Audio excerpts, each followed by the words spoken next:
terkasih di dalam Kristus, baik yang berada di dalam ruangan ini maupun yang berada di live YouTube. Selamat bertemu kembali pada acara pembelajaran firman Tuhan di kelas tema Adonai pada tanggal 27 September 2023 di hari Rabu, yang akan disampaikan oleh narasumber kami yaitu Ibu Pendeta Suryani Pantau dengan temanya adalah Otoritas Kerajaan Allah part yang kedua. Yang part pertama sudah dijabarkan di minggu yang lalu ya Bapak Ibu. Nah, baik, tema yang sangat menarik untuk kita pelajari dan kita ketahui. Baik, sebelum acara ini dimulai, maka kita awali dengan berdoa terlebih dahulu. Dan saya minta kesediaan dari Ibu Uti Watimena untuk memimpin doa pembukaan. Dipersilakan Ibu.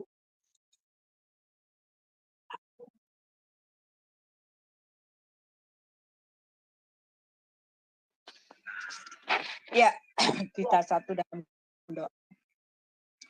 Bapa di sorga, terpuji Engkau, Allah kami yang kudus. Kami datang kepadamu hari ini, malam ini Tuhan. Kami ingin duduk mendengarkan firman Tuhan. Kami ingin berbakti. Kami ingin menyerahkan acara ini, Tuhan, dari pertama sampai dengan akhirnya. Tuhan, Engkau berbicara melalui tutur mulut Ibu Suryani Watimena. Nah, di tempat ini biarlah acara ini berlangsung dengan baik dan firman Tuhan yang dibawakan sungguh-sungguh menyuarakan apa yang Tuhan kehendaki untuk Tuhan bicarakan lewat Ibu Yani. Terima kasih Tuhan, berkati acara ini dari pertama sampai dengan akhirnya. Dalam nama Tuhan Yesus kami berdoa. Amin. Amin. Terima kasih Ibu Uti untuk doanya. Baik, sebelum kita masuk pada pembelajaran, maka kami akan menayangkan terlebih dahulu profil dari Ibu Pendeta Suryani Pantau. Dipersilakan, operator.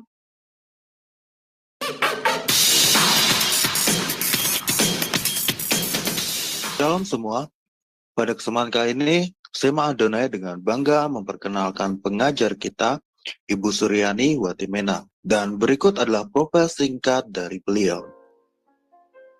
Ibu Pendeta Dr. Suryani S. Watimena, MTH, lebih dikenal dengan nama Suryani Pantau. Lahir di Tanjung Uban, 11 Februari 1962. Beliau mengenyam pendidikan di SD Negeri 1, Tarampario, SMP Gideon, Jakarta Utara, SMA Negeri 13, Jakarta Utara, Sarjana Teologi, School for Advanced Studies, SAS, Word of Life, Philippines, Major Missiology, Torpedo Bible School, Manila, Philippines, Major Missiology, Torpedo South Bible, Reverend Crest, Chalet, St. Paul, Colorado, USA, STT Inalta, Magister Theology, STT IKAT, Pasca Sarjana, Doctoral Ministry, Konversi Proses to DDH. Pengalaman pelayanan. Pengurus Bendahara Pamukri, Persekutuan Pemuda Indonesia, Youth for Christ, mengajar sekolah minggu, pelayanan dari COCM dan Berita Hidup, mengajar Bible Study Muda-Mudi Indonesia, Makati, Filipina, mengajar Bible Study khusus ibu-ibu diploma Kedutaan Indonesia Makati Filipina, penyiar radio Kristen FEBC, Far East Broadcasting Company International, pelayanan di Handicap Hospital, Colorado, pelayanan penginjilan keliling bersama tim Ambassador Internasional sebagai penerjemah dan pengkhotbah. Ditasbih menjadi pendeta oleh Sinode Gereja Kristen Sahabat Indonesia, GKSI. Sekarang jadi GSI, Gereja Sahabat di Indonesia. Mengajar di STT Inalta Jakarta, mengajar di STT Duloh Cilangkap Jakarta, bendahara Yayasan STT Inalta, Gembala Sidang GSI Jemaat Shalom, Ketua Kursus Musik STT Jakarta, Yamuger, pengurus BPH Sinode GSI, bendahara umum selama 2 tahun, misionari di Kalbar bersama suami, buka training center sahabat, mengajar di beberapa STT, BMW, Aras Tamar, Eklesia, Katulistiwa, pelayanan penginjilan radio, Landak Bermazmur, penginjilan keliling pedalaman Kalbar, Buka Jaringan Doa Wanita, Kabupaten Landak, Plasrek, JDW, Kalbar. Balik pindah ke Jakarta, mentor JDW Pulau Kalimantan sampai sekarang. Sekretaris Umum Sinode GSI, Badan Pertimbangan Gembala Sidang GSI, Hukemene, Fasilitator Trainer My Home. Anggota Badan Pertimbangan Sinode GS, Gembala Sidang GSI Shalom. Wakil Gembala Gereja RCCG City of David, Jakarta. YouTuber anggota ASTI dengan nama channel Suryani Pantau. Dari Zoom Sema Adonai terus menyuarakan Baik, pengajaran. sebelum kita mulai pembelajaran kita, saya akan menyapa terlebih dahulu narasumber kami. Shalom, selamat malam Ibu Suryani. Ya, shalom, selamat malam. Bagaimana Ibu kabarnya? Semoga Ya, sehat baik, ya Bu. ya, baik ya ini. Iya, puji Tuhan. Ini tidak Baik, yang hendak keluar. iya. Ya, baik Ibu, saya persilakan waktu dan tempat untuk Ibu mengajar. Silakan Ibu. Ya, shalom, selamat malam semuanya, teman-teman di mana saja Anda berada, baik yang ada di dalam negeri maupun yang ada di luar negeri. Nah, pada hari ini kita akan belajar dengan tema Kingdom Authority Part 2 dengan subtemanya bagaimana kita merebut kota, merebut wilayah di mana kita berada. Ya, saya minta supaya PPT-nya itu PowerPoint-nya supaya di start ya. Nah, itu kita lihat di sini. Mari kita lihat tadi kita sudah berdoa. Kita baca di sini. Saya akan bacakan saja ya. Yosua 1 ayat yang ketiga. Setiap tempat yang akan diinjak oleh telapak kakimu, kuberikan kepada kamu, seperti yang telah kujanjikan kepada Musa. Ya, terus langsung mengalir ya Pak ya. Rubah. Ya. Nah, kita melihat di sini dari ayat ini kita melihat ada dua hal yang sangat penting dalam merebut kota atau merebut kawasan teritorial. Minta maaf ini saya pakai kawasan karena ini dulu saya pakai seminar saya untuk seminar saya di Malaysia ya di Kinabalu ya. Nah, jadi pakai kawasan, mereka pakai kawasan atau teritorial tempat di mana kita berada. Jadi ada dua hal yang sangat penting dalam merebut kawasan atau teritorial, kota atau bangsa ya. Yaitu yang pertama adalah Allah mencari seorang untuk diutus ke satu tempat agar menjadi agen perubahan, pelaku sejarah di tempat di mana dia diutus. Nah, kita sudah belajar minggu lalu ketika Tuhan mengajarkan kepada kita doa Bapa kami, datanglah kerajaanmu, jadilah kehendakmu di bumi seperti di sorga. Itu artinya kita ini bertanggung jawab untuk menghadirkan kerajaan Allah di bumi di mana kita berada. Untuk kita mengalami kerajaan Allah dan otoritas Allah. Dan kita tahu juga bahwa otoritas kerajaan itu juga telah diberikan kepada gereja. Dan nanti kita akan lihat lebih dalam lagi. Nah, untuk supaya kerajaan Allah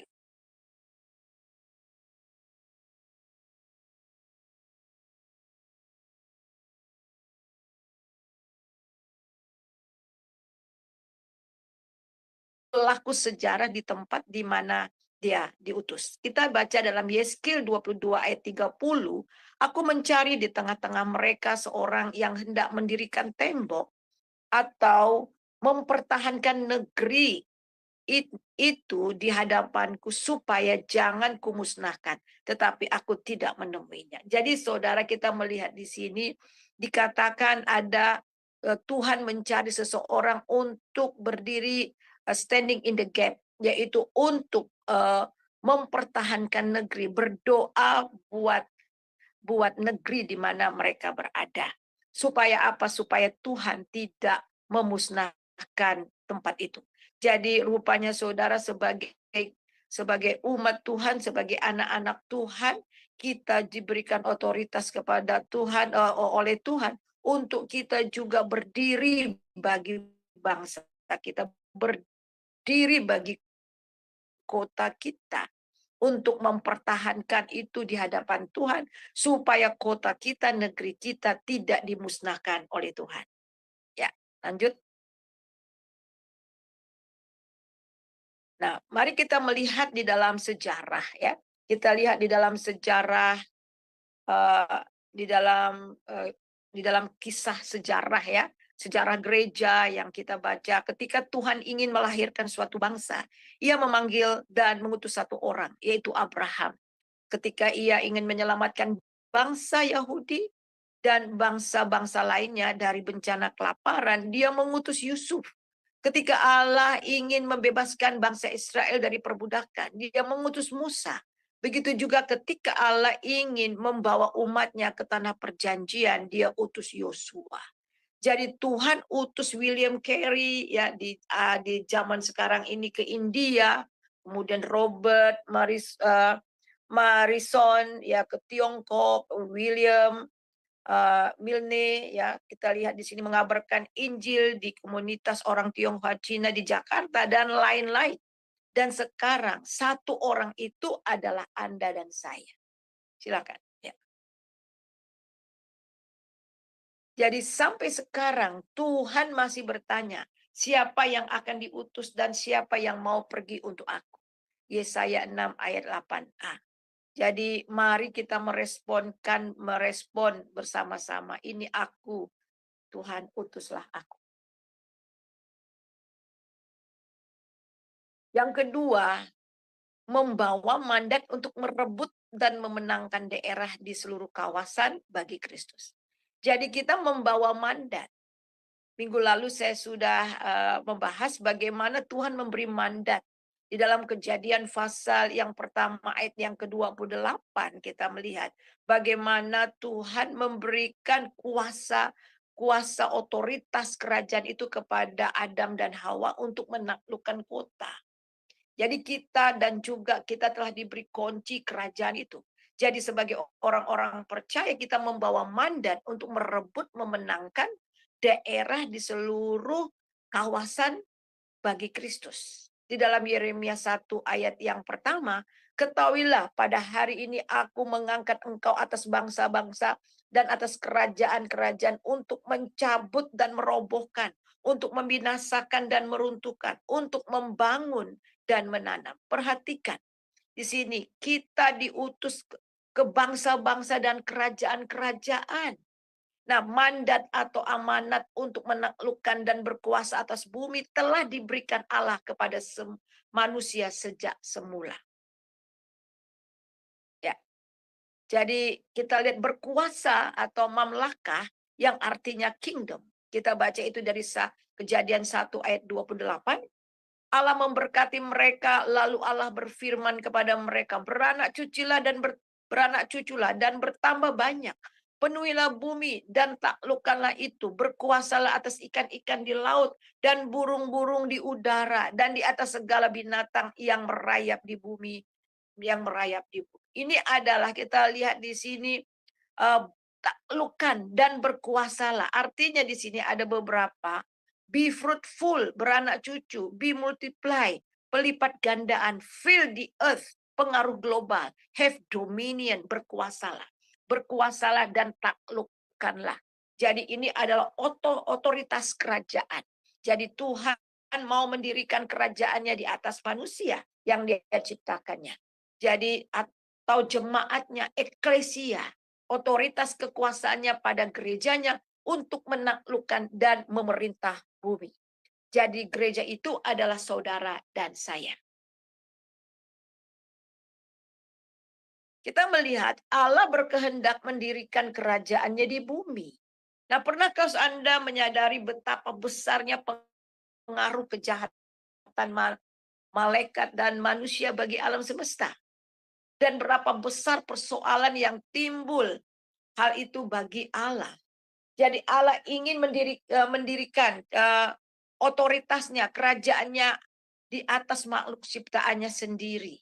Tetapi kedua makhluk ciptaan Allah, yaitu manusia dan malaikat itu kemudian menolaknya sehingga Allah tidak dapat mendirikan kerajaannya di atas makhluk ciptaannya. Jadi kita melihat di sini Adam dan Hawa menolak sehingga dengan memberontak kepada Allah karena mereka tunduk kepada apa yang dikatakan oleh iblis sehingga akhirnya otoritas itu dicuri oleh iblis. Akan tetapi yang sangat luar biasa kita harus ketahui, Allah tetap pada kehendaknya yang semula.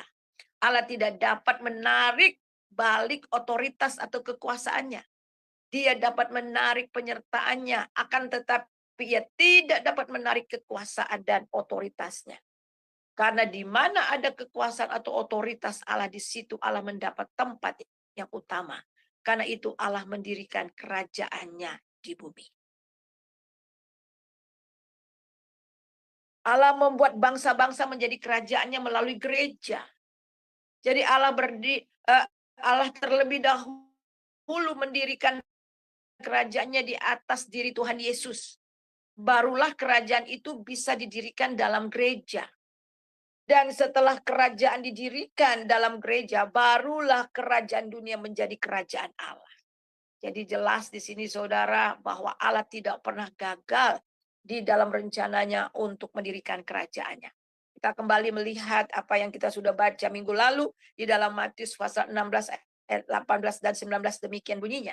Dan aku pun berkata kepadamu, engkau adalah Petrus, dan di atas batu karang ini aku akan mendirikan jemaatku, dan alam maut tidak akan menguasainya.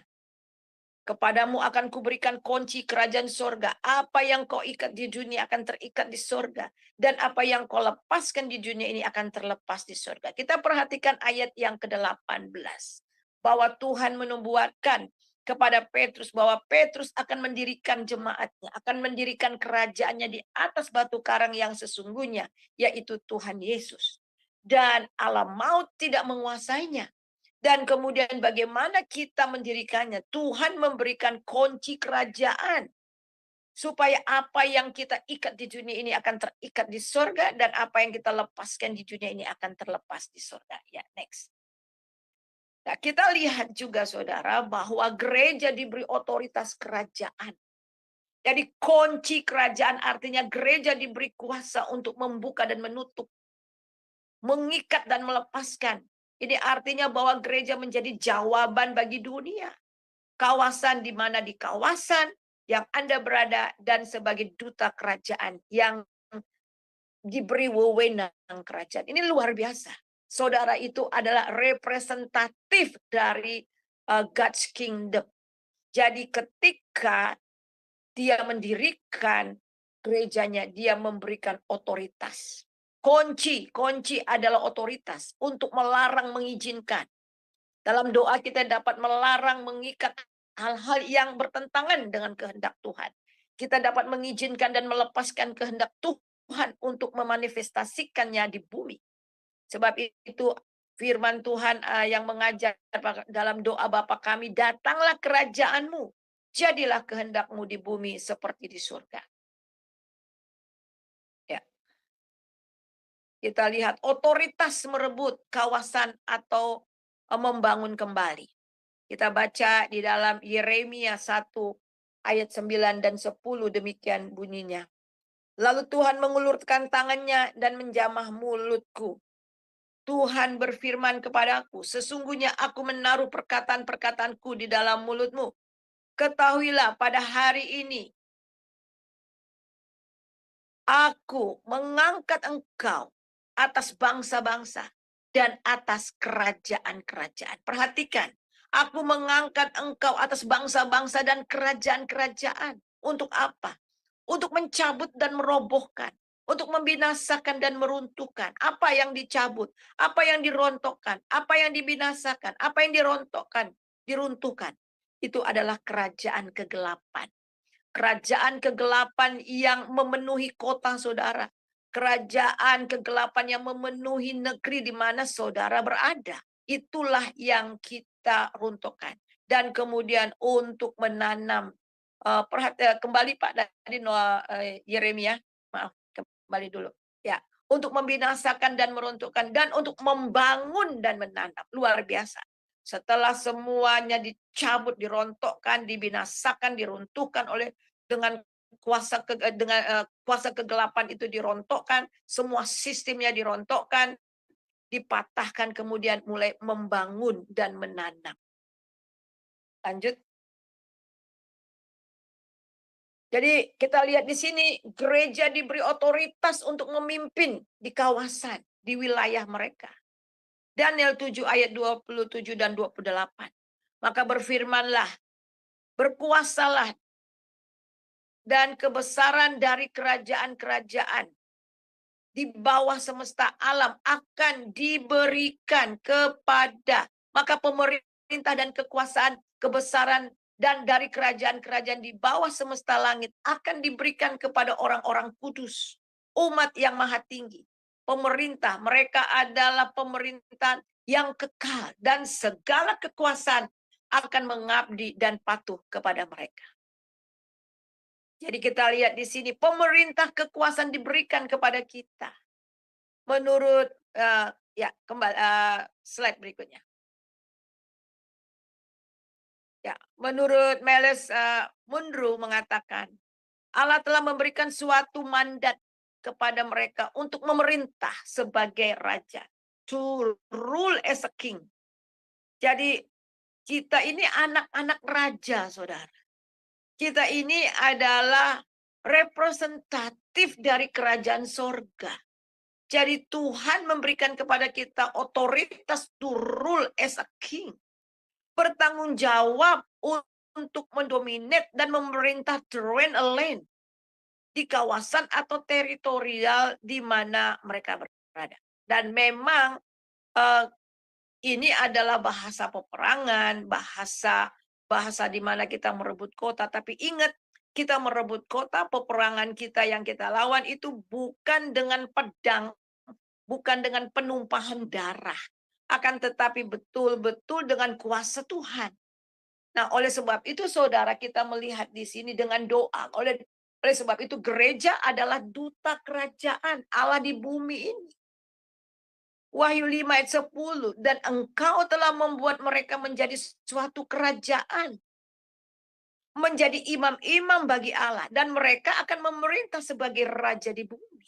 Perhatikan, dan engkau telah membuat mereka menjadi suatu kerajaan dan menjadi imam-imam bagi Allah, dan mereka akan memerintah sebagai raja di bumi. Oleh sebab itu saudara melihat sekarang ini, di dunia ini ada 3 kerajaan. Yang pertama itu kerajaan sorga. Yang kedua itu kerajaan manusia. Dan yang kedua kerajaan manusia. Dan yang ketiga itu adalah kerajaan kegelapan, kerajaan iblis. Nah saudara, kita melihat kerajaan iblis bukan kadang dan seringkali menggunakan kerajaan manusia untuk menghancurkan kerajaan sorga. Kita contohnya saudara, bagaimana ada beberapa negara, contohnya di Cina ya, bagaimana negara komunis ini, negara ya setan ini, iblis memakai negara, memakai pemerintahan yang ada untuk apa? Membinasakan orang-orang percaya pada saat itu. Betapa anak-anak Tuhan dianiaya, dibunuh, dan harganya mahal sekali. Mereka harus beribadah di bawah di bawah tanah. Akan tetapi yang sangat luar biasa apa yang terjadi saudara. Kerajaan yang kita miliki di dalam Tuhan Yesus itu adalah kerajaan yang tak tergoncangkan. Komunis rontok saudara, dan kita melihat di sini justru di Cina sekarang saudara betul-betul kekristenan yang sangat meluas dan sangat melitat. Sekali lagi saudara, kita melihat di sini Tuhan ingin mendirikan kerajaannya lewat anak-anaknya. Karena kita ini adalah satu lagi. Karena kita ini adalah anak-anak raja dan kita juga representatif dari kerajaan. Dan kita ini adalah satu kawasan, kita ini adalah satu perkumpulan daripada kerajaan Allah. Jadi selama kita masih ada di dunia ini, Tuhan mau kita rule the land. Kita menguasai, kita memimpin kerajaan. Sekali lagi memimpin dunia di mana kita berada. Memimpin di sini, menguasai di sini sekali lagi. Lewat apa? Lewat doa kita. Nah, lewat bagaimana menghadirkan kerajaan sorga turun di tempat kita. Nah, kita melihat di sini saudara, sebagai utusan kerajaan di kawasan kita, kita ini diutus oleh Tuhan. Di dalam Yohanes 20 ayat 21. Maka kata Yesus sekali lagi, damai sejahtera bagi kamu. Sama seperti Bapa mengutus aku. Demikianlah sekarang aku mengutus kamu. Ya, lanjut. Nah, diutus di satu kawasan atau lingkungan, apa artinya? Kita diutus di mana dunia di mana kita ada itu sedang mengalami terluka. Mengalami luka, mengalami sakit, mengalami merana. Jadi bukan person aja. Saudara harus tahu bahwa kota kita bisa terluka. Suku bisa terluka. Ketika saya pergi ke Kalimantan pertama kali, itu sedang terluka, saudara. Kota itu sedang terluka, suku ini sedang terluka. Kenapa? Terluka dari apa?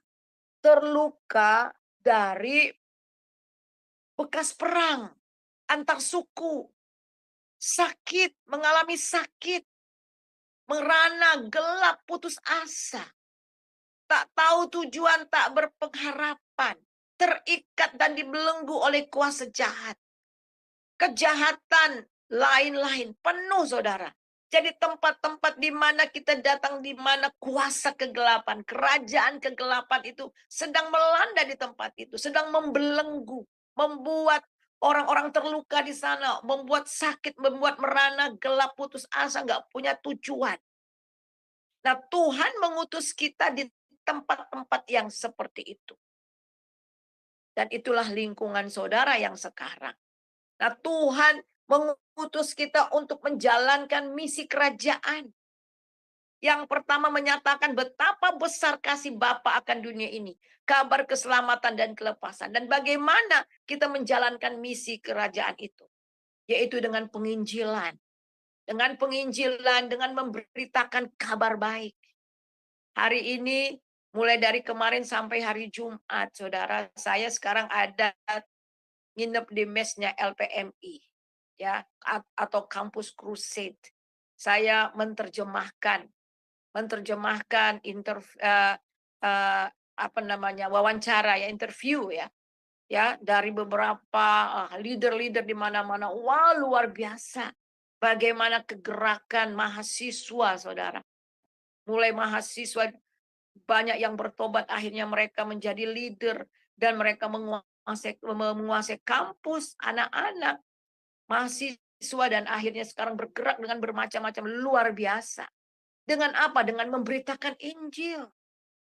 Kemudian bukan hanya memberitakan Injil, kabar keselamatan, membawa orang datang kepada pengenalan akan Tuhan, tapi juga menghidupi, menjalankan prinsip-prinsip atau nilai-nilai kerajaan itu, saudara.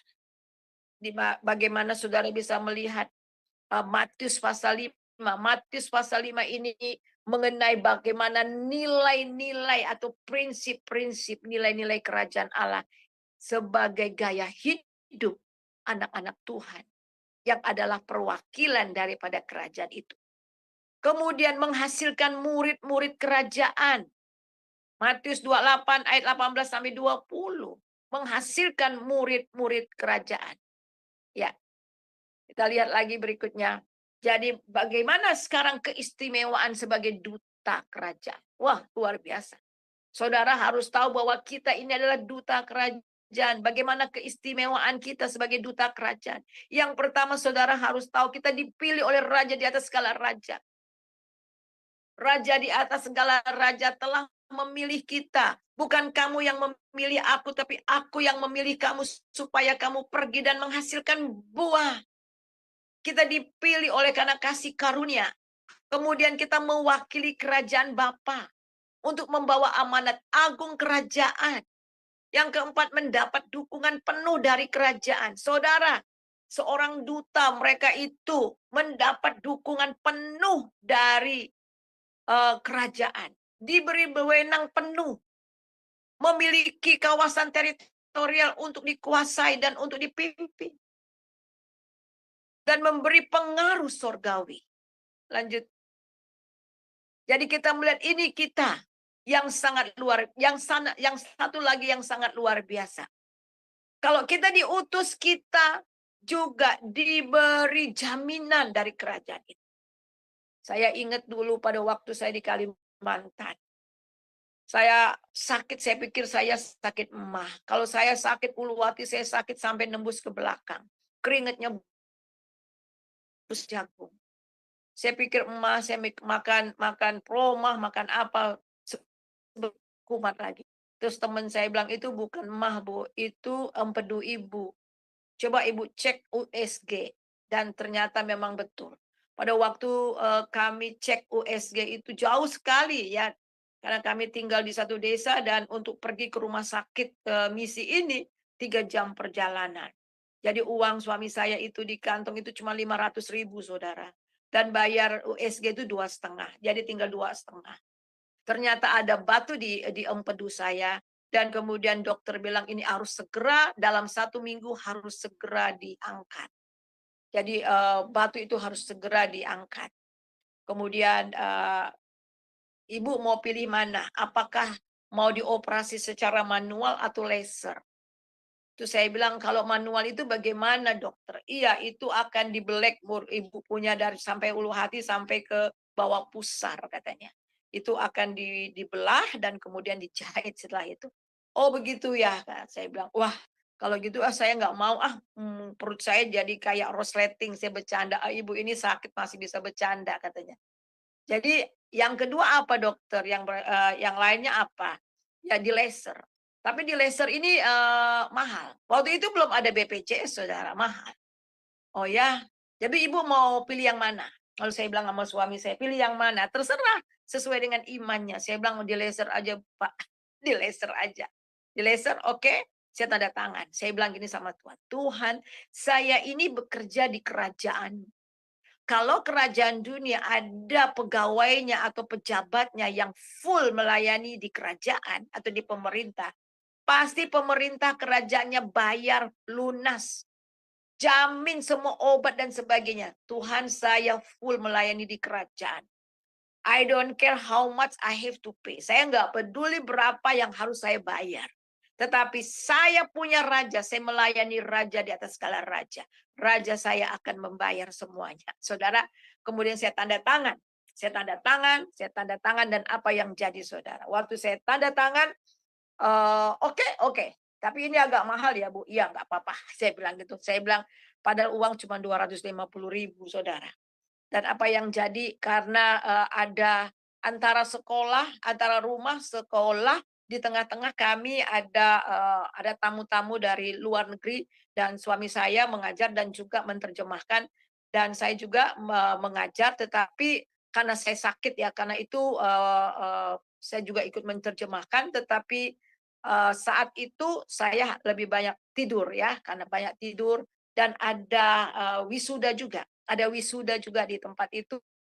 Jadi saya datang sedikit ya tapi karena sakit ya sebentar saya sakit saya masuk kamar. Rupanya ada bupati juga yang hadir.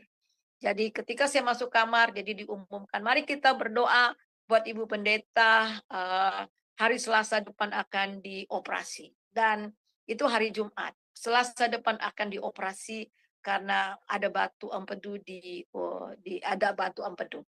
Udah, situ mereka doakan, ada bupati di sana dan saya tidur setelah pas jam makan, akhirnya saya dipanggil dan saya makan. Saya ketemu sama bupati. Bupati bilang gini, "Ibu mau dioperasi hari Selasa?" "Iya, saya mau dioperasi." "Oh gitu. Ibu datang ya hari Minggu ya." Itu hari Jumat ya. Datang ya hari Minggu di rumah saya ada obat dari Malaysia katanya. Ada obat dari Malaysia. Oke. Akhirnya hari Minggu kami datang ke sana, kami ngobrol lama, cukup lama. Di rumahnya ada sekitar 2 jam dan akhirnya kami pulang. Kemudian Bapak Bupati bilang gini, "Ibu, obatnya sudah tidak ada, sudah habis. Jadi kami kasih ini aja, kasih amplop. Ini siapa tahu bisa untuk membantu Ibu punya operasi." Saudara, saya nggak pernah nyangka akan hal itu. Dan saya buka itu ada 6 juta. Itu luar biasa sekali ya saudara. Dan itu yang saya bikin untuk down payment. Nah, waktu saya ketemu sama bupati ya, kemudian suami saya juga ketemu dengan satu orang.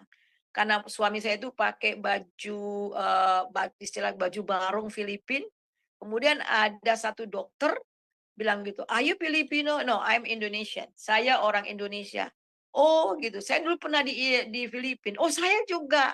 Terus tanya-tanya, "Bapak dulu di Filipina di mana?" "Oh tinggalnya di belakang Saint Luke Hospital." "Oh saya di situ. Saya sekolah di situ. Saya pernah pernah di situ, di rumah sakit situ." Akhirnya ngobrol-ngobrol, suami saya bilang, "Selasa istri saya akan dioperasi." Dan saudara, apa yang jadi saudara? Apa yang jadi? Akhirnya saya dioperasi. Setelah operasi saya masih butuh banyak sekali uang. Saudara, udah nggak ada ya uang. Ada beberapa sudah, tetapi harus butuh berapa juta. Dan kami berdoa, ternyata dokter yang ketemu sama suami saya itu setelah operasi dia datang ke kamar saya, kemudian suami saya bilang gini, "Pak, kami ini," karena ini memang rumah sakit misi ya. Ya, jadi kami akan pulang, kan disuruh pulang, tetapi bolehkah kami bayar sekian saja dan kemudian akan nyicil. "Oh, Bapak dan Ibu biaya sendiri?" "Iya." "Oke, ikut saya, ikut saya." Jadi kami ikut, suami saya ikut dan dia masuk ke satu ruangan, catat, tulis, dia Kak, suami saya tunggu dekat kayak kasir. Kemudian kasir dikasih satu kertas sama dokter ini dan ternyata saudara nggak bayar.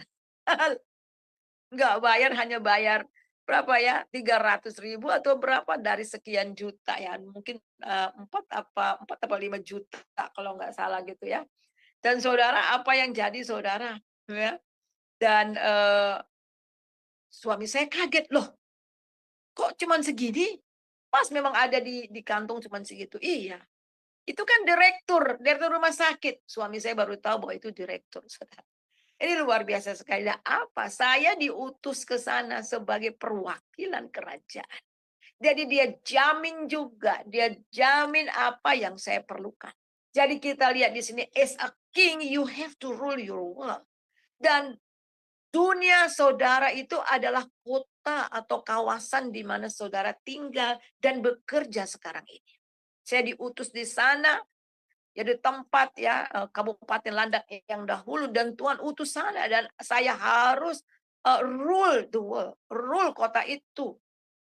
Inilah tempat di mana Allah telah berikan dan serahkan kepada kita untuk dikuasai, di mana gereja mulai masuk ke dalam setiap lapisan masyarakat.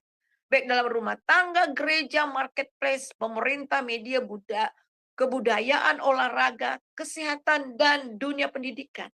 Jadi saudara, anak-anak Tuhan akan masuk ke dalamnya. Ada di gereja, ada marketplace, ada banyak anak-anak Tuhan di marketplace. Mereka harus menyatakan Tuhan. Mereka adalah representatif dari kerajaan. Oleh sebab itu harus betul-betul atmosfer sorga harus turun di situ lewat mereka. Ada di dunia pemerintahan, ada orang anti pemerintah. Daud itu sebagai raja. Kalau Tuhan mengutus anak-anak Tuhan untuk di pemerintahan, itu berarti untuk membawa satu perubahan. Di media, di kebudayaan, di entertainment ada anak-anak Tuhan di sana. Di dunia olahraga, kesehatan, dunia pendidikan. Nah, kita masuk ke dalam setiap lini, ada anak-anak Tuhan di sana justru untuk menyatakan kebesaran Tuhan. Untuk menerapkan nilai-nilai kerajaan sehingga tempat itu berubah. Jadi janji Tuhan pada Yosua bahwa setiap tempat yang dia injak oleh telapak kaki akan diserahkan kepadanya. Untuk ditakluki, diduduki, dan dikuasai. Jadi kawasan di mana Anda menginjak telapak kaki setiap hari dan di mana engkau berpijak, itulah tempat Tuhan mengutus saudara. Itu harus kau rebut bagi kerajaan sorga, bagi Kristus. Karena kita adalah perwakilan dari kerajaan Allah atau duta dari kerajaan Allah. Jadi walaupun Kanaan telah diberikan pada Yosua, tetapi Yosua tetap masih harus berperang, menaklukkan Kanaan agar semua kawasan Kanaan dapat direbut dan dikuasai. Lanjut. Kita baca dalam Lukas 19 ayat 17. Katanya kepada orang itu, baik sekali perbuatanmu itu, hai hamba yang baik, dan engkau telah setia dalam perkara kecil. Karena itu terimalah kekuasaan atas 10 kota. Wow, luar biasa. Jadi saudara, kalau kita telah dapat setia dengan satu kota, Tuhan akan memberikan 2 kota, Tuhan akan memberikan 3 kota, sampai 10 kota. Untuk membawa pengaruh yang luar biasa. Saya dulu mulai dari jaringan doa, hanya kota Ngabang. Akhirnya kota-kota yang lain, akhirnya sampai provinsi. Jadi betul-betul membawa pengaruh yang sangat luar biasa. Kota-kota direbut oleh kita rebut bagi kemuliaan Tuhan. Lewat apa? Lewat doa juga. Mandat itu adalah untuk membangun kerajaan Allah. Saudara bisa lihat itu Lukas 19 ayat 17, Yesaya 61 ayat 4. Ya, ini dengan menghadirkan atmosfer sorga di atas bumi kota di wilayah di mana kita berada. Menghancurkan ketidakaturan, ketidaktaatan, kekacauan yang diakibatkan oleh dosa.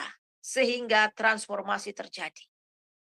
Jika kita setia, maka Tuhan akan memberi banyak kawasan-kawasan untuk kita rebut dan memimpin. Nah saudara ya, sekali lagi kita tidak merebut dengan pedang, tetapi dengan senjata Allah. Lewat doa kita, lewat firman. Dengan menghadirkan kerajaan sorga turun di atas bumi ini. Lanjut. Nah, sebelum lanjut, saya mau kasih tahu sama saudara. Ini yang dirampas oleh iblis, saudara. Iblis ingin juga. Karena dia tahu bahwa Tuhan ingin kerajaannya berdiri di bumi ini. Supaya kehendak Tuhan terjadi di bumi ini. Iblis juga mau pakai seperti itu. Sehingga dengan segala tenaga, segala kekuatannya ingin mendirikan kerajaan kegelapan dengan bermacam-macam cara. Tapi sekali lagi, kerajaan yang kita miliki di dalam Kristus adalah kerajaan yang tak tergoyahkan. Apapun usaha manusia untuk menggoncangkan kerajaan Allah ini, di dalam orang-orang percaya tidak akan pernah terjadi. Jadi perintah Tuhan kepada Yosua sudah jelas bahwa dia harus merebut semua kawasan yang telah diserahkan kepadanya. Semua itu akan menjadi daerahmu. Tuhan memanggil kita di suatu kawasan agar kita merebut, menduduki, dan menguasai sebagai raja memimpin yang membawa pengaruh kerajaan. Merebut kawasan berarti pertama adalah merebut jiwa-jiwa yang ada di dalam kuasa iblis, ikatan iblis di kawasan tersebut. Dan membangun kerajaan Allah di sana.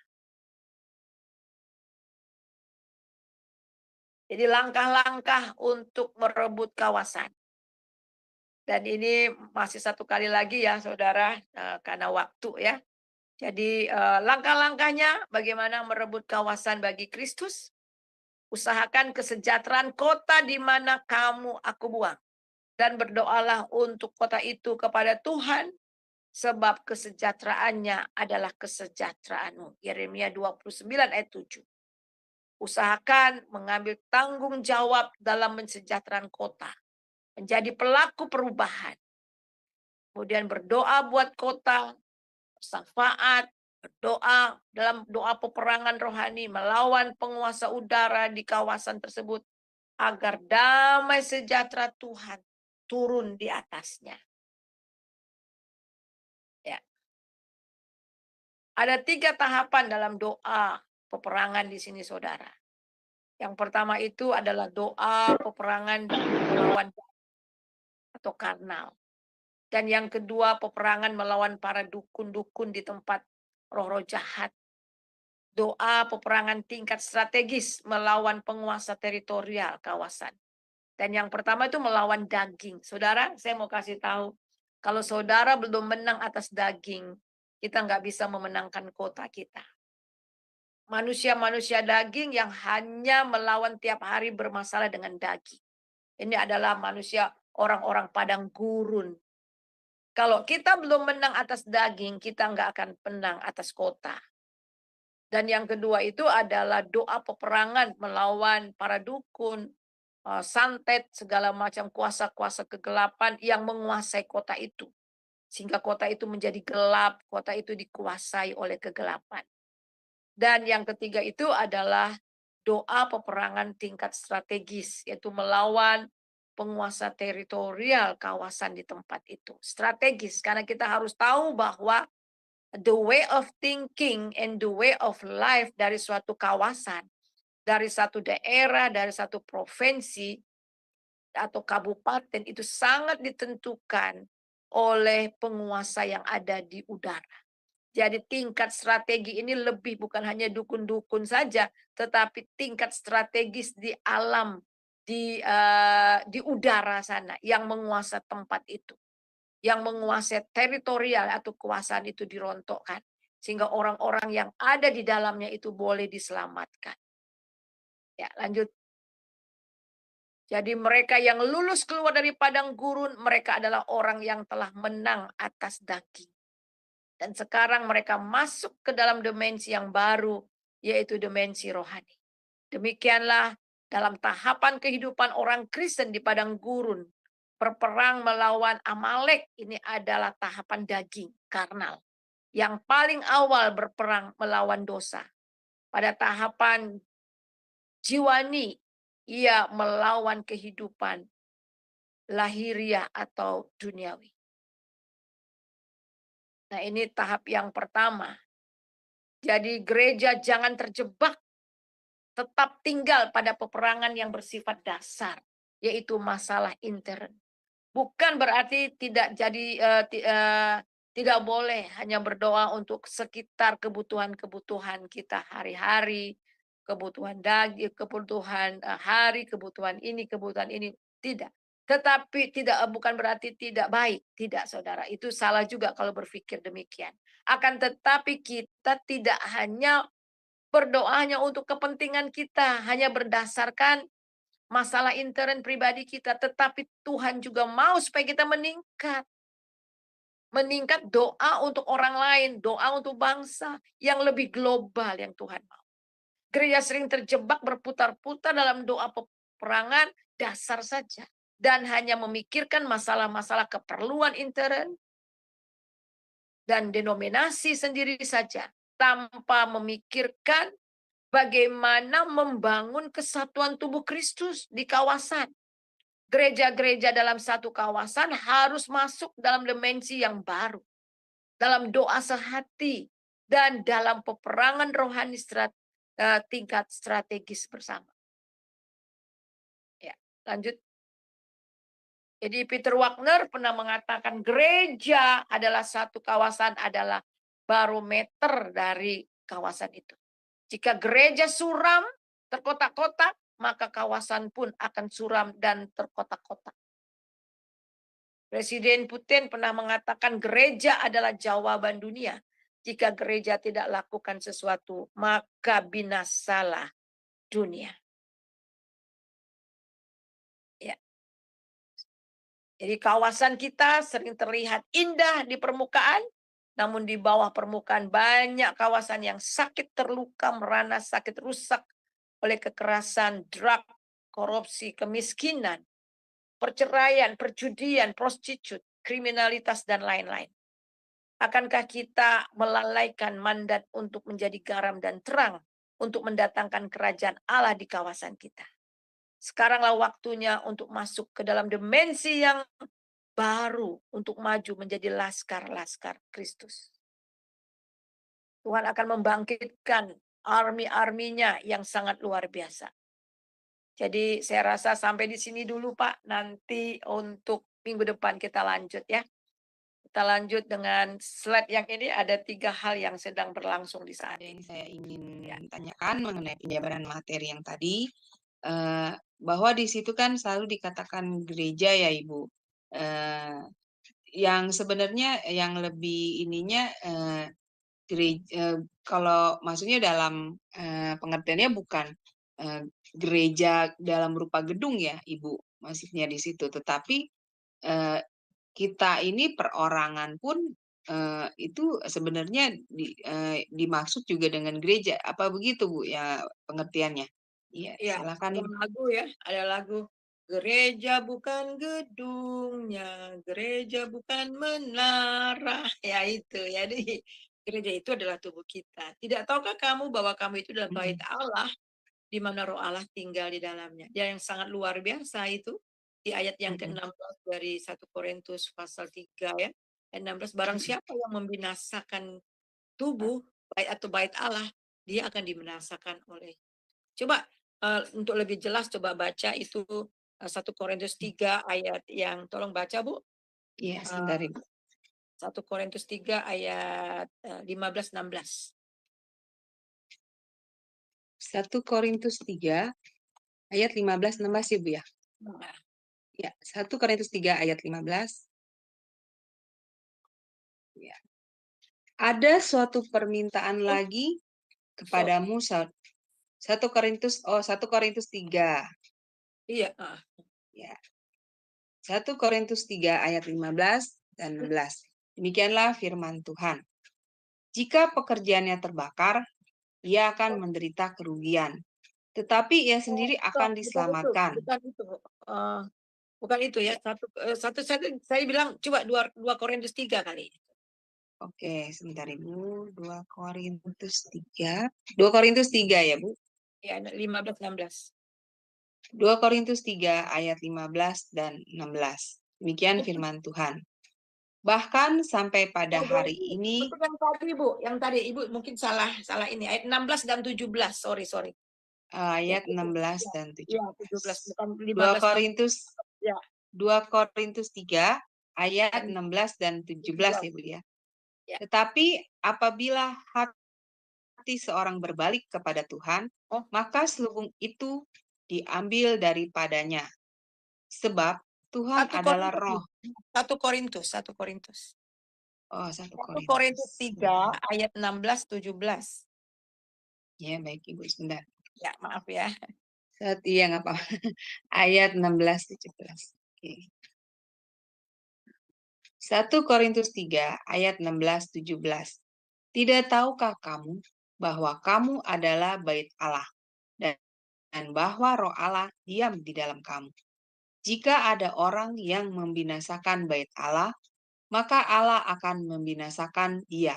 Sebab bait Allah adalah kudus dan bait Allah itu ialah kamu. Amin. Ya, jelas ya. Jadi bait Allah atau gereja itu adalah kamu, kita. Jadi kalau Budaya. berbicara mengenai gereja, itu adalah kita. Jadi gereja atau eklesia itu adalah kumpulan orang-orang percaya yang sudah ditarik dari luar masuk ke dalam. Itu artinya eklesia atau jemaat. Dan inilah kerajaan Allah itu dibangun di dalam diri orang-orang percaya. Berarti ini ya Bu, bukan merupakan tanggung jawab gereja gedung itu ya Bu, tapi Iya, diri kita sendiri adalah juga gereja dari Tuhan dan kita mempunyai tanggung jawab ya Bu. Dan ini iya, kan disebut kota ya Bu. Maksudnya kota ini kan bukan berarti dalam jangkauan kota yang besar gitu, kayak misalnya saya tinggal di Tangerang ya, kota Tangerang iya. seluruhnya. Tapi ini sebenarnya berlaku yang disebut kota ini eh, sebenarnya di tempat seperti di dalam lingkungan yang lebih kecil ya, Bu, seperti misalnya lingkungan keluarga sendiri atau lingkungan tempat tinggal sendiri, seperti itu bukan Ibu pengertiannya ya? Ya, mulai dari keluarga sampai kota, bangsa Hmm. bahkan. Jadi Hmm. bukan hanya di keluarga kita saja ya. Sudah Hmm. jelas itu dimulai dari keluarga, tetapi kita berdampak di lingkungan kita, termasuk di kota Hmm. kita. Jadi kota kita Hmm. itu adalah tanggung jawab di mana kita Hmm. berada. Misalnya kota Tangerang itu tanggung jawab Hmm. gereja yang ada di sana. DKI, oleh sebab itulah kita perlu berdoa Hmm. untuk DKI, untuk gubernurnya, untuk semua. Dan kemudian Hmm. mulai menerapkan nilai-nilai kerajaan di kota itu. Sehingga kota di mana kita berada itu betul-betul Hmm. boleh dimenangkan bagi Kristus. Bahkan bangsa. Iya. Ya, bangsa Hmm. ini adalah di tangan kita sebagai orang-orang Hmm. percaya. Akan apa jadinya bangsa kita, kota kita itu ada di tangan orang Kristen. Dan banyak kali seperti tadi ada Hmm. tiga Hmm. strategi atau cara peperangan itu. Yaitu yang Hmm. pertama strategi dasar itu hanya daging. Dan banyak orang Mm-mm. hanya memperdulikan daging. Keperluan sendiri, Mm. organisasi sendiri. Tetapi jarang sekali mendoakan tetangga kiri kanan depan belakang, RT mereka, RW mereka, sekitar mereka, Mm. ya daerah-daerah di mana tempat banyak kecelakaan, maut ada, prostitut dan sebagainya. Itu gereja kalau benar-benar mau menjadi Mm. terang, ya bukan Mm-mm. hanya ya melakukan sesuatu, ya berdoa dan melakukan sesuatu. Nah itu. Makanya Iya. Peter Wagner mengatakan bahwa gereja itu adalah barometer dari lingkungan itu. Kalau gereja itu Mm. terkotak-kotak, maka tempat itu juga akan terkotak-kotak. Kalau gereja gelap, maka Betul. lingkungan itu gelap. Kalau ada gereja di satu kawasan bawah, tetapi orang-orang yang di sekitarnya itu banyak Mm. pemabuk, banyak orang narkoba, banyak kemiskinan dan sebagainya, berarti gereja tidak membawa dampak.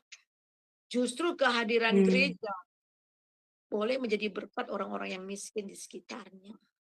Bisa membawa orang yang narkoba, yang sebagainya, yang gelap ini untuk datang kepada Tuhan. Tetapi kalau itu tetap Mm-mm. gelap dan hanya gedung semakin tinggi, itu samanya monumen, bukan Iya. movement. Bukan movement. Jadi Mm-mm. gereja itu movement, pergerakan. Tetapi kalau hanya gedungnya yang ini tapi lingkungannya kacau, itu movement. Sama dengan movement aja ya. Nah, itu. Iya. Berarti ini ya Bu, apa namanya, kerajaan Allah, maksudnya sifat dari kerajaan Allah itu otoritas harus turun ya Bu ya, di Betul, mana harus di turun. dalam lingkungan kita ya Bu, Iya, betul. yaitu jadi terutama di gereja kita, karena mereka kan adalah contoh ya Bu, maksudnya dari Mm. kita umatnya. Iya, Jadi berdampak sehingga keluar. membawa dampak ya Bu Iya, berdampak Suryani. dampak keluar. Ya, Nah, ini yang menarik Bu mengenai mengalahkan daging. Ini memang benar-benar suatu perjuangan yang susah ya Ibu, karena mengalahkan daging itu kan berarti mengalahkan terutama ego ya Bu ya, iya, iya. ego kita. Karena ya ego kita akan kesombongan terutama ya Ibu, kalau Mm. kita bicara tentang ego ya Bu, pasti berhubungan dengan kesombongan. Nah, banyak Ibu memang benar seperti Ibu bilang bahwa di dalam gereja itu karena kedagingan belum bisa diruntuhkan, ego ego mereka berarti kesombongan. Nah, itu makanya terjadilah hal-hal seperti yang tadi Ibu bilang ya, terkotak-kotak. Dan menurut saya Bu, dengan terkotak-kotak seperti itu memang yang jadi korbannya itu sebenarnya adalah jemaatnya ya Bu. Bener nggak Bu? Iya. Ya, Mm. jadi jemaatnya bingung gitu loh.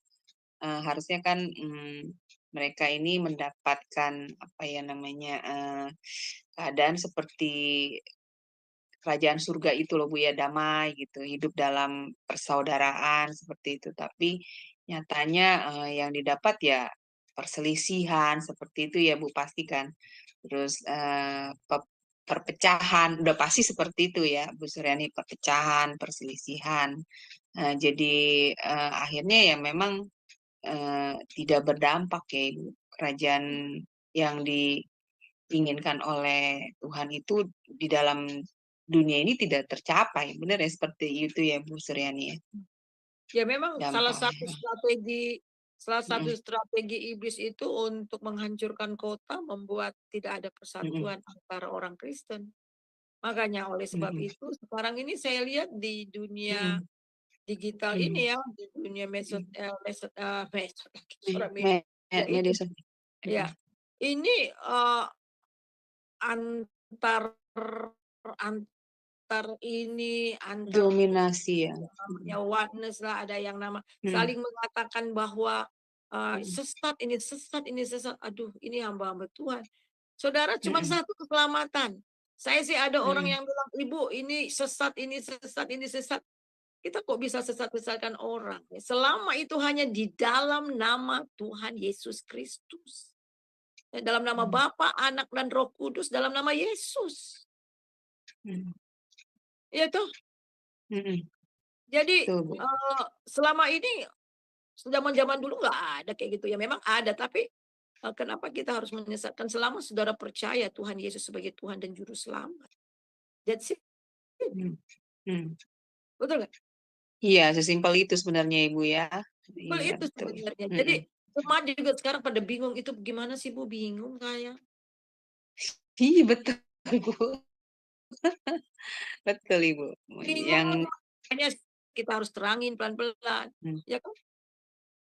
mm, Ya. Ya kita memang harus terangin itu, memang harus dijelaskan ya. Tetapi mm, apakah harus dijelaskan sejimat itu sama jemaat yang orang awam, yang biasa-biasa, mm. jadi semakin bingung. Selama ini kita Betul, ajarkan Bu. di dalam nama Tuhan Yesus ada kuasa, ngusir setan juga dalam nama Tuhan Yesus. Kita Mm, diselamatkan juga karena dalam Tuhan Yesus. Ya doktrin-doktrin yang lain itu ya bukan berarti tidak boleh diajarkan, tetapi gimana ya, itu jangan sampai jadi karena doktrin kita pecah dan sebagainya. Itu emang kerjaan mm. iblis. Iya, Gitu loh. harusnya kita menyadari ya Bu ya akan hal itu ya. Iya. Apa iya supaya maksudnya strategi ibaratnya seperti strategi dari kuasa kegelapan itu ya memang dia memang sengaja ya Bu untuk memecah belahkan kita anak-anak Tuhan Iya. untuk apa adanya eh, perselisihan dan kemudian Mm. ya udah pasti ya ujungnya kalau kita tidak peka ya hancur ya Ibu seperti itu ya Bu. Betul, saling orang Persekutuan yang kita nonton hancur. juga tepuk tangan, orang Mm, yang nonton tepuk tangan, gitu kan. Jadi memang itu, jadi memang ini juga kita harus peka, jangan sampai terjebak ya, jangan sampai terjebak akan betul betul. ini. Jadi apalagi udah saling Mm-mm, maki-maki, saling ini, saling mm-mm, itu, gitu ya. mm-mm, mm-mm. Bukan nggak boleh Betul. kita memberikan pertanggungjawaban, kita memberi pertanggungjawaban, tapi jangan sampai hamba Tuhan Mm-mm. dengan hamba Tuhan, gereja-gereja berantem gara-gara soal itu. Padahal awal-awalnya Betul betul percaya Ibu. Yesus juru selamat, udah selamat gitu. Iya. Betul Bu ya. Jadi kalau kalau bersikap seperti itu bagaimana apa otoritas kerajaan Allah ini bisa turun atas diri Iya, kita ya Bu bagaimana ya. perjuangan surga ini bisa turun itu masih bersifat Iya, daging loh. Itu peperangan iya, daging. Ya betul. segala sesuatu yang berdasarkan daging itu nggak akan pernah memuliakan Tuhan, kata Tuhan. Betul Dan Bu. tingkat yang berikutnya itu kan Mm-mm, lawan santet-santet, lawan mm-mm, penguasa-penguasa udara yang mm-mm, santet-santet, kuasa-kuasa kegelapan. Nah, mm-mm. kita harus sampai kepada strategi tingkat strategis. Iya, Ah, itu. yang teratas ya Bu ya Ya, pemerintahan itu dari yang iblis itu yang iya. nomor 3, tapi itu yang secara strategis. Jadi, Mm-mm, apa ya, penguasa udara yang ada di daerah situ. Nah, saya dalam mm-mm, pengalaman-pengalaman pelayanan, karena saya mm-mm, betul jaringan doa ya, jadi mm-mm, justru saya tahu strategi seperti ini semua itu karena ketika ada di jaringan. Jadi kalau kita mm-mm, masuk ke suatu kota, satu desa ya, kita bisa mm-mm, rasa atmosfer apa yang ada di atas ini. Kita bisa rasa loh. mm-mm, Oh, mm-mm, betul, perselingkuhan, perzinahan, dan kita bisa rasa kita masuk daerah itu dan itu memang nanti satu mm-mm, persatu orang bilang itu selingkuh ini, waduh kacau. Ternyata bukan hanya bapak-bapak, ibu-ibu juga dan sebagainya gitu. Hampir semua jatuh mm-mm, dalam perselingkuhan dan sebagainya itu. Ataupun malas ya. Ada mm-mm, satu tempat yang daerahnya malas, miskin daerah itu. Dan yang sangat lucu ya, mm-mm, daerah itu kalau kita lewat itu kan di pinggir jalan itu mm-mm, segala sapi itu duduk di tengah jalan itu daerah itu, duduk sapi, kemudian mm-mm, anjing tidur-tiduran di jalan. Nanti kalau mobil kita mm-mm, lewat itu, lembu, mm-mm. lembu itu, apa yang segala macam binatang itu, dia hanya bergerak lemah sekali seperti siput jalannya. Nah, seperti Oh, kondisi masyarakat di situ pun juga seperti itu. oh Kalau malas-malas gitu ya Bu males ya. iya, jadi itu, bukan hanya manusianya males-males, termasuk, Hmm, ternak-ternaknya pun jadi males. Nah, ini kan kita, mm-mm, kita bisa lihat itu ya, dan akhirnya kita mulai doa, kita perangi. Kita mm, berperang betul-betul melawan mm-mm, kuasa-kuasa kegelapan yang menguasai tempat itu. Akhirnya nggak ada lagi, sampai sekarang jalannya nggak ada lagi yang mm-mm, kambing segala macam tidur di pinggir jalan dan di tengah jalan itu nggak ada. dan orang-orang itu mulai maju dan ekonominya mulai maju. Nah itu kehadiran kita. Mhm. Mhm mhm. Itu. Betul, Coba Bu. baca ya kan kemarin minggu lalu saya sudah Mhm kasih ayatnya itu ya di dalam 2 mhm. Korintus 10 ayat yang Iya keempat dan kelima coba Ibu baca. iya. 2 Korintus 10 ayat Ayat yang keempat dan 4 dan lima 5. ya, Bu, ya? Mhm. Oke. 2 Korintus 10 ayat yang keempat dan kelima. Demikianlah firman Tuhan. Karena senjata kami dalam perjuangan bukanlah senjata duniawi, melainkan senjata yang diperlengkapi dengan kuasa Allah, yang sanggup untuk meruntuhkan benteng-benteng. Kami mematahkan setiap siasat orang dan merubuhkan setiap kubu yang dibangun oleh keangkuhan manusia untuk menentang pengenalan akan Allah. Kami menawan segala pikiran dan menaklukkannya kepada Kristus. Dan kami siap sedia juga untuk menghukum setiap kedurhakaan bila ketaatan kamu telah menjadi sempurna. Amin. Ya, jadi jelas ya. Jadi memang ini senjata kita bukan senjata pedang, parang, Iya. linggis apa segala enggak. Perlengkapan apa senjata gitu itu senjata surga kekuatan Allah. Lewat apa? Lewat doa, doa peperangan dan sebagainya. Ya mungkin di lain waktu nanti saya ajarkan juga ya. Ya itu. Jadi kita Iya. sama seperti kita berperang sebelum kita perang juga doa keliling, doa memberkati kota, merebut dan sebagainya itu memang harus ada pemetaan-pemetaan rohani. Daerah di sini itu kayak gimana ya. Kita buat pemetaan dan akhirnya itu yang kita perangi. Gitu loh. Kita bawa ke Tuhan, Nah kita ini, perangi dan merebut nah kota. sebelum naik ke tingkat seperti itu ya kita harus bisa mengalahkan nomor satu kedagingan dulu ya Bu Suryani. Iya betul. Betul ya Bu? Kalau udah daging dikalahkan, kita bisa Eh, menang atas santet segala macam. Kenapa orang eh, kerasukan coba? karena eh, lemah dia Bu imannya. Iya Bu. Iya, lemah dagingnya kan. Iya, Karena itu heeh, daging yang lemah dan rohnya juga lemah. Rohnya lemah. betul. Mm-mm. Itu. Lemah Jadi rohnya, terutama lemah rohnya ya Bu iya, Suryani jadi tidak kuat di akhirnya rohnya, yang iya, diperangkan itu hanya rohani. daging, ya hanya daging, Iya, hanya iya. roh gitu kan. Jadi Mm-mm. sebentar ya masalah-masalah itulah termasuk ya eh, apa katanya diguna-guna lah, karena inilah Iya, itulah iya. selalu Mm-mm. hanya lawan-lawan begitu. Padahal kita sudah menang loh. Iya, Kita udah betul Bu. menang dalam nama Yesus ada kuasa kok dalam diri kita. Kita nih Mm-mm, mm-mm. diberi otoritas surgawi. Mm. Kata firman Tuhan, kamu akan mengusir setan-setan. Kamu akan injak kalajengking dan sebagainya. Dan itu nyata. Saya dulu Termasuk dikalahkan. menundukkan kedagingan kita ya Bu Suryani sebenarnya ya Bu ya, otoritas Ya, itu juga ya. iya, iya. Itu Iya. memang untuk melawan daging itu dengan bagaimana kita bertumbuh dalam Tuhan ya. Mm-mm. Wah, luar biasa ya Bu, materi malam ini memberi Yang malam pengertian, ya, yang malam. iya, iya, memberi pengertian dan pencerahan banget-banget buat kita ya Bu. Mm-mm. Sepertinya ini kayaknya sudah cukup ya Bu ya, Ya, sudah waktunya malam udah juga. juga Iya, larut dan Iya, iya, udah sepertinya malam juga juga ya. nggak ada yang bertanya. iya. Iya Ibu Heni, ya Ibu Iya, Heni. makasih Ya. banyak Ibu Suryani. Pengajarannya sangat luar biasa, mengingatkan kembali. Kadang-kadang ya kita ada satu spot yang bisa kita lupakan. Ya, tadi Bu Suryani mengingatkan bahwa kita adalah pekerja-pekerja, ya, warga kerajaan sorga. Kita bekerja untuk ambasador untuk sorga, ya gitu ya. Kita ambasador sorgawi berarti ya. Jadi kita diutus sama Tuhan gitu untuk menguasai wilayah. Wilayah itu wilayah bukan hanya di tempat tinggal kita, tetapi wilayah hati kita. Saya lihat tadi di situ Bu Suryani menekankan juga untuk supaya kita bisa menerima berkat-berkat ilahi ya.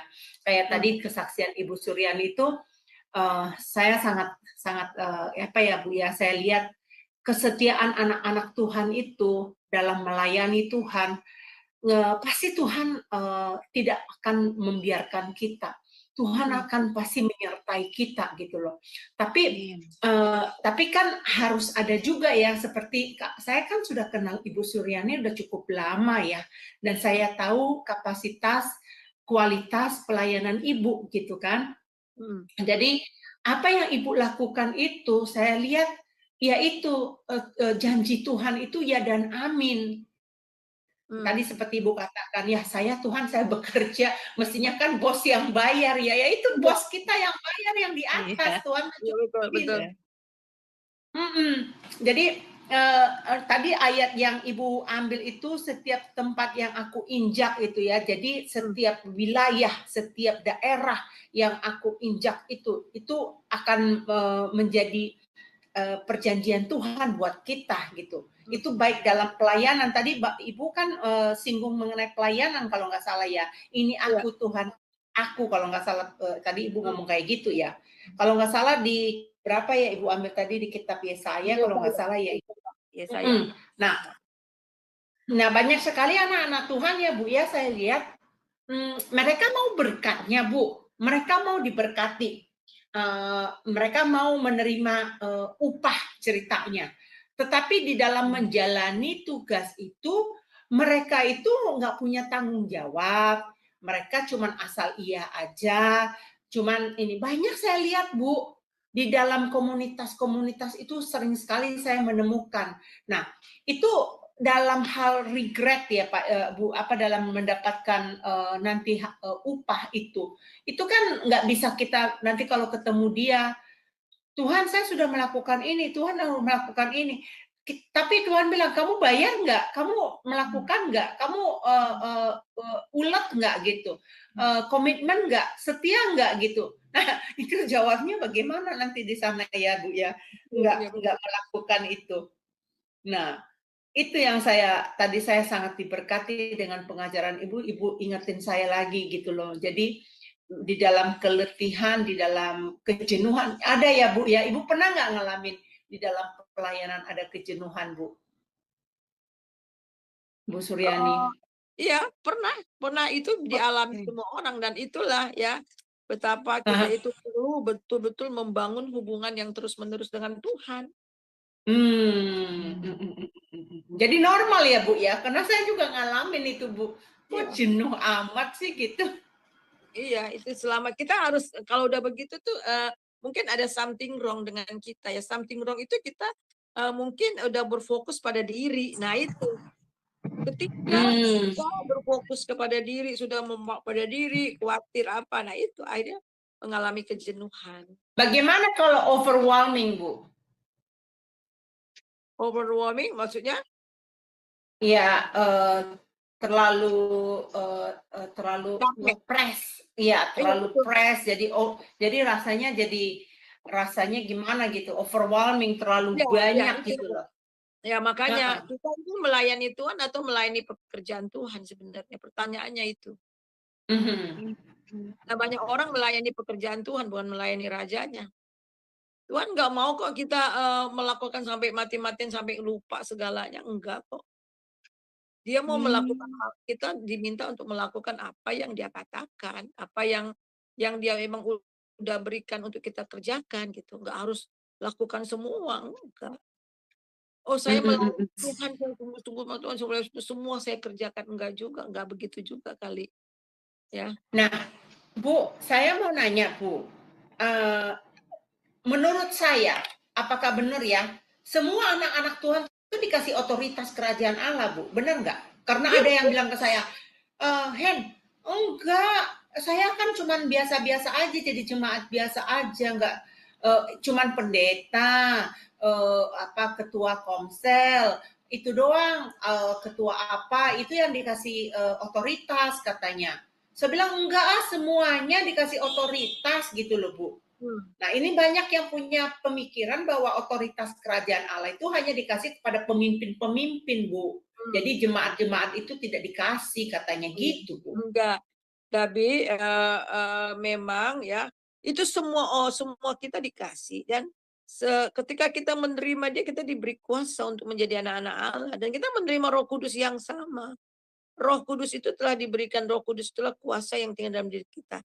memang sebagai hamba-hamba Tuhan itu memang mereka diurapi dengan double portion gitu loh, karena mereka memimpin gitu. Tetapi bukan Iya. berarti orang-orang jemaat biasa tidak bisa mengalami itu. Selama dia mau dipakai Tuhan, walaupun jemaat biasa, dia bisa dipakai kok. Di pasar mereka bisa dipakai, ya. Hmm, Di kantor mereka bisa dipakai, sebagai perawat mereka dipakai, pakai dokter, dipakai kok. Dengan porsinya masing-masing yang Tuhan pakai dalam hidup mereka.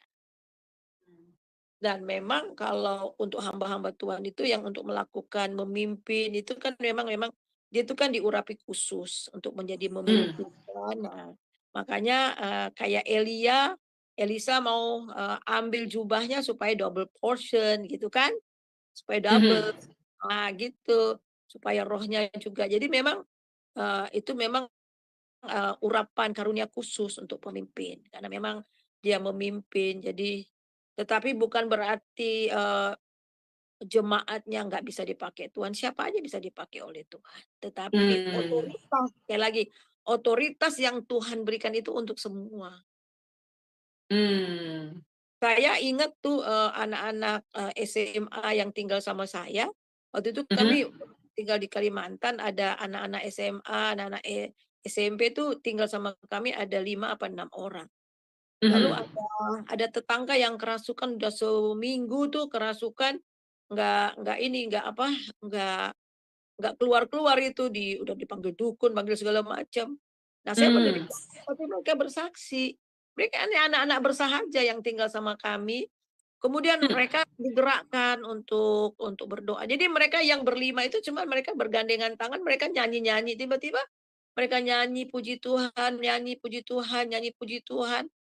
Udah orang hmm, itu lepas kan. hmm, mhm, Heeh, mhm, mhm. orang itu dilepaskan. Iya kan? Jadi bebas dari kuasa dari roh-roh jahat itu. Jadi kita melihat memang semua itu diberikan kepada kita. Di otoritas kita kan gereja.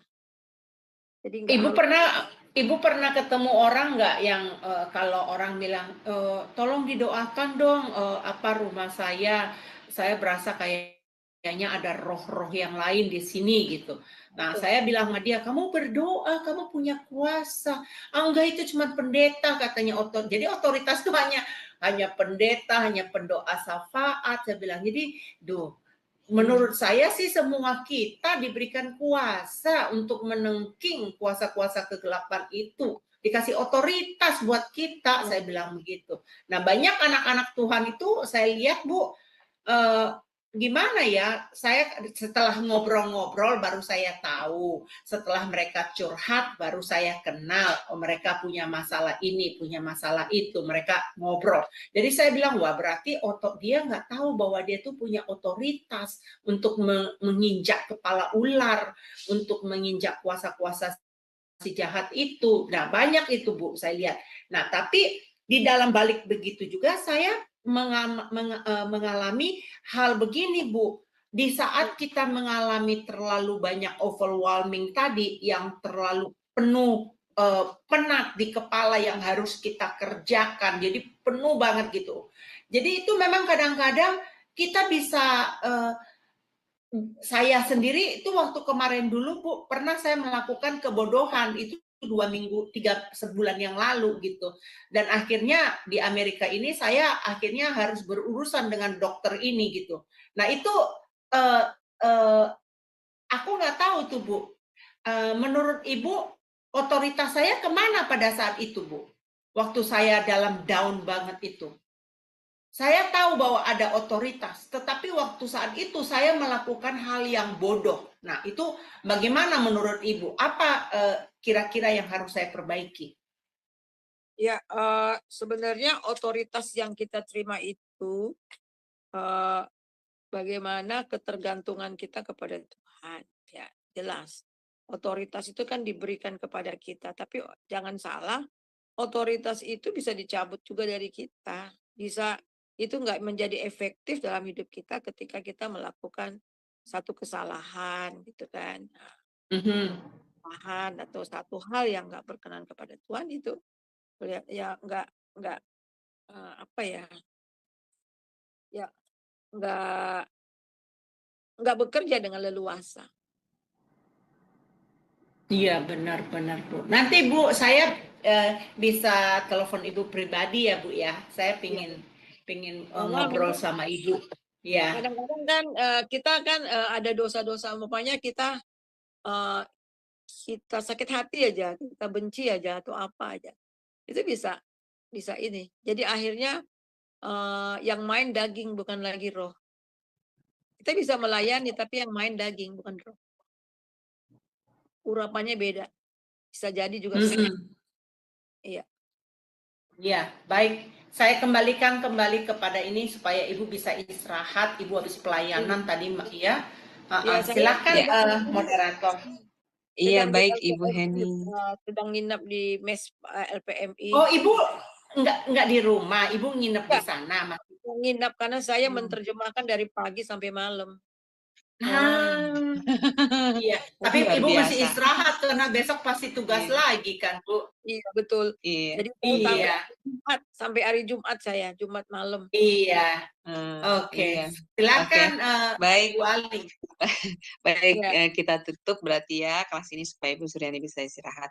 Baik, closing statement-nya Ibu, lalu kemudian pimpin doa bagi kami semua ya Bu. Ya, terima kasih. Iya, closing statement-nya itu adalah bahwa kita harus sadar bahwa kita ini sudah berpindah dari kerajaan kegelapan masuk ke dalam kerajaan terang anaknya. Dan identitas kita ini adalah anak-anak kerajaan. Anak-anak kerajaan itu berarti kita mendapat ahli waris kerajaan dan kita diberi otoritas kerajaan. Itulah kita. Nah, banyak orang Kristen tidak sadar, tidak mengerti akan identitasnya. Orang yang dapat dikalahkan itu oleh iblis adalah karena mereka nggak kenal, mereka nggak tahu identitasnya.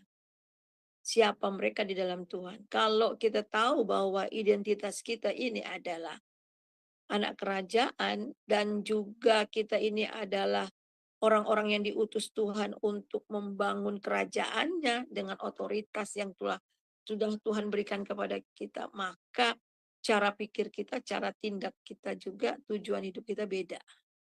Ini sangat menentukan. Jadi oleh sebab itulah kemanapun, dimanapun kita berada, kita harus sesadar-sadarnya bahwa kita ini adalah perwakilan dari kerajaan.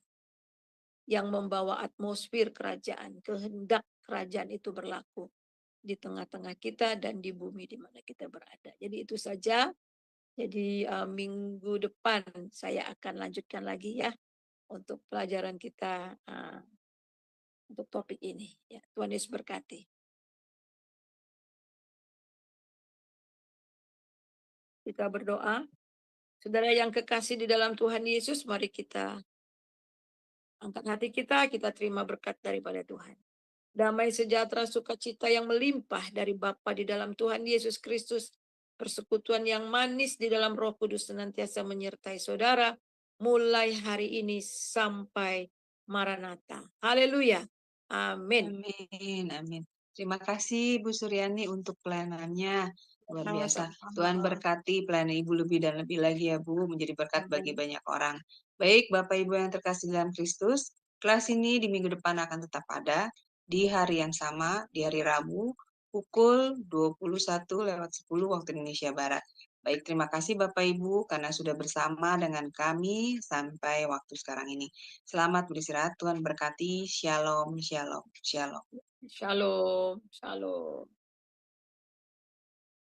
Saya duluan ya, keluar, Liv. Iya, Bu. Terima kasih ya Bu. Tuhan berkati.